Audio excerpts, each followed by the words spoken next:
They've sponsored the largest mobile music festival in America, collaborated with artists like Led Zeppelin and David Bowie, graced the feet of countless celebrities, and had their famous waffle soles forever imprinted on the Hollywood Walk of Fame. I am, of course, talking about Vans, perhaps the most quintessential street culture brand beloved by skateboarders, musicians, angsty teenagers, and so many more. But funnily enough, a lot of their success was almost completely accidental. And a huge thanks to Shopify for sponsoring this video. It all started with this guy, Paul Van Doren, or Dutch the Clutch, who at the age of 14 was more interested in horses and racing than secondary education. So obviously he dropped out of high school only to be forced by his mom to get a job, which is how he started sweeping the floors at a shoe manufacturer called Randy's. From there, he rose up the ranks, all the while gaining valuable shoemaking knowledge that he would later use to start his own business. After a couple of decades with the same company, he left Randy's to set up shop with his brother James in Anaheim, California. And thus, in 1966, the Van Doren Rubber Company was born, which is just about the blandest possible name they could have come up with, which is just so beautifully ironic considering the iconic creative expression that this company would morph into down the road. Now, if stories like this get you thinking, then you might like to hear about our sponsor, Shopify. Shopify is an easy all-in-one commerce platform for anyone to start, grow, and manage their business. Shopify lets you sell online, in person, and on all social media platforms. They make it super easy for you to set up a small business and storefront through their platform. Plus, as the brand behind the brands, Shopify is only successful when their merchants are successful, so you know they're sort of like in the game with you know what I mean? As a result, they are committed to empowering entrepreneurs along their entire journey, giving them the resources that they need to grow. If you click the link down in the description, you'll get a step-by-step guide on how to join the millions of other businesses that have launched stores through Shopify. It's really simple, and you can get access to a 14-day free trial if you get started through the link down in the description. In the early days, this company sold deck shoes, or boat shoes, basically just a style of shoe that is good for sailing because of the grippy bottom, and they're also pretty cheap. Their first shoes were between $2.49 and $4.99, which I know inflation is a thing, but it's still very cheap for the time. The people loved these shoes because, of course, they were cheap and they were functional, but also because the company was into doing custom sets upon request. You could come in, tell them what you wanted, on your upper of your shoe, and then pop in later that evening and your new pair of house-made shoes would be ready for you. Once word of mouth did its thing, celebrities started getting on board. Jackson Browne got a pair of snakeskin Vans, Weird Al Yankovic got some troll doll hair Vans, and then skateboard legend Tony Alva, who would always wear out one shoe faster than the other, started coming to them to get his single shoe replaced. Now, there are very few sports in the world that have the influence that skateboarding does. And when Vans hit their peak,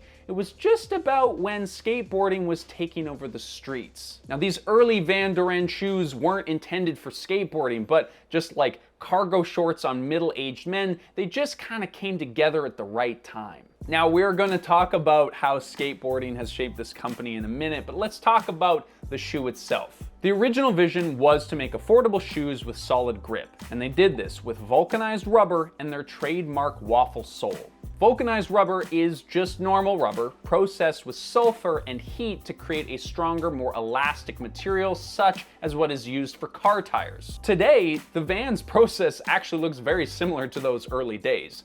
Rubber is treated and compressed, soles are punched out, waffled, and then attached to the upper. And then the shoe is lacquered and the entire thing is baked in a giant oven, which is why they use canvas or suede uppers for the shoes. Synthetic materials like EVA would just melt at this stage of the process. The end result was a sole that, quote, looked like waffles stuck like syrup, which is exactly what early sidewalk surfers needed. The Van Dorens just happened to be at the exact right place at the exact right time. The SoCal surfers of the 60s were toying with surfing on dry land and doing so barefoot, terrifyingly, so there was almost literally no competition here. Skateboarding wasn't all that popular back then, and Vans was kind of the only option if you were looking for some sort of foot protection so that you didn't just live the rest of your life on stumps, I guess. Now, as we know with skateboarding today, when something gets popular in skate parks, it quickly becomes popular in the mainstream.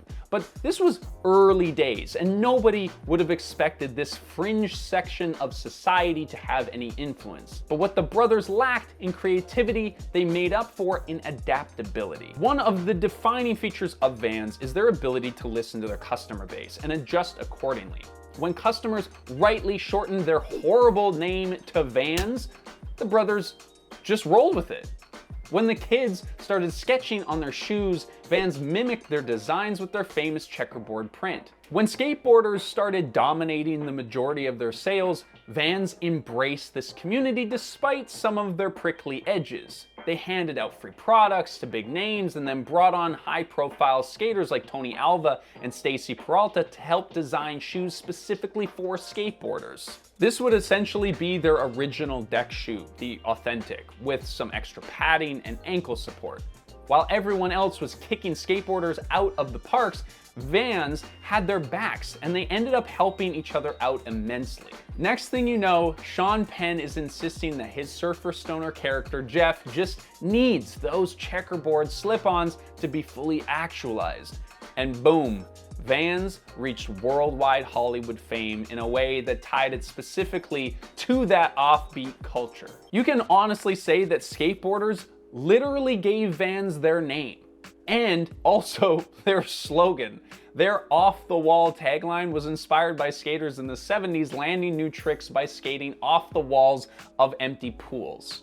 In Vans' own words, these early skateboarders were the outcasts of society, people who expressed themselves through their sport and lived and breathed creativity through art, music, fashion, and local culture. For Vans, off the wall became synonymous with that original spirit of rebellion and creative expression. And this is the key of how Vans was able to target so many different groups of people. For them, off the wall isn't specifically about a sport, but a whole mindset. It's about expressing yourself, whether you're 17 or 70, a mountain biker, a painter, a rock star, or just someone who knows how to appreciate creative expression. Vans are for you. And yet, even with this huge, wide demographic base, it has its limits. In 1984, just 2 years after Sean Penn propelled Vans into worldwide greatness and doubled their sales, the company filed for Chapter 11 bankruptcy. They expanded outside of their niche too quickly, and they were coming out with all sorts of weird off-brand products like volleyball shoes, skydiving shoes, breakdancing shoes, and they really just couldn't handle the growth that they were expecting for themselves. It took years of self-discovery and a lot of attentiveness to their customer base and a change of ownership, but eventually Vans moved past this lapse of judgment and found their way back to the fame and fortune through a core focus on art, music, action sports, and street culture. How did they recover? Well, they did it by simplifying. They had lost themselves in the fads of skateboarding and the trends of the 90s, and they learned the hard way that chasing fashion is a dangerous game. Instead, they decided to return to the classics, but in a way that allowed them to pump out fresh styles, but cater directly to their audience. Today, they focus on a few classic silhouettes that provide endless opportunities for minor tweaks, as they put it. It's this balance between classic yet adaptive that made them pretty unstoppable in the beginning. People know that they can trust Vans to be authentic yet never stale, and they uphold a certain level of quality and durability without totally breaking the bank. It's perfect for the fun-loving creative skateboarder type who goes through shoes like I go through potato chips. No, seriously, professional skateboarders can go through shoes in a matter of weeks or even days. Like Jeff Rowley, who has to pack 20 shoes for a 15-day tour because he trashes a pair a day. Now that is an outlier for sure, but this is a pretty crazy thing when you think about it. Shoes up until this point were something that you maybe bought every 5 years. And earlier than that, shoes were actually designed to be repaired over and over and would theoretically last you a lifetime. For any profit-driven shoe company, this is like the dream come true. A sport so abusive that people need to replace their shoes all the time. Just like the confluence with the skateboard world, Vans entered the scene when people were getting pretty used to lower quality but cheaper clothing items, and it no longer felt weird to chuck a pair of shoes when you'd worn through them. Now, I don't think that Van Doren's meant to create disposable shoes, but they quickly became one of the biggest brands to popularize shoes made in a disposable way. But regardless of their initial intent, they found themselves at the beginning of the fast fashion movement, where customers were used to products that just fell apart. Leather and hard-wearing rubber gave way to synthetics and other cheaper materials. Today, people are actually impressed if their shoes last more than a year, which Vans typically do if not worn daily or for skateboarding. Now, Vans benefits greatly from being a brand associated with a sport that takes place exclusively on sandpaper and pavement, but they have made efforts to make their shoes more long-lasting.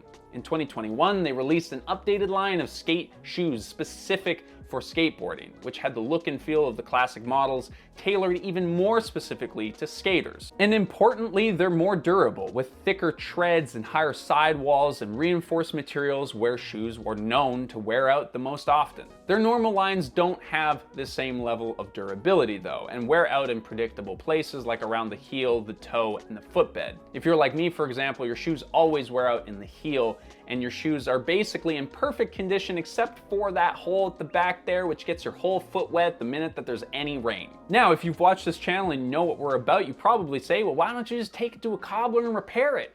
Well, the problem is you can't. The problem with Vans and most modern cemented sole shoes today is that you can't replace it without removing the footbed entirely, which most cobblers won't have the replacement parts for. Otherwise, they would just end up Frankensteining something together with like random hunks of rubber or plastic. Instead, the company's advice for dealing with old shoes is kind of vague. They say to just dye them or change the laces or donate them to a charity, which is kind of an obvious last resort. It's just like one step above the trash bin, which is where they're all going to inevitably go.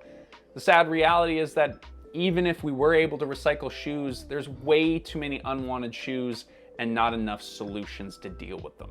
Now, of course, not everybody has $180 to go drop on a pair of shoes that are considered more repairable or sustainable, but it is sad that disposable shoes are the norm, and that Vans are kind of a big part of that culture. While Vans pushed and innovated the shoe world into creative and interesting ways, their innovative vulcanized waffle sole didn't really consider the future ramifications of what they were making. So maybe one day they will listen to the audiences in the way they did in the past to make a shoe that is more durable and repairable for everyday people. But hopefully you liked this video. If you did, literally like it, make sure you're subscribed, and we will see you in the next one.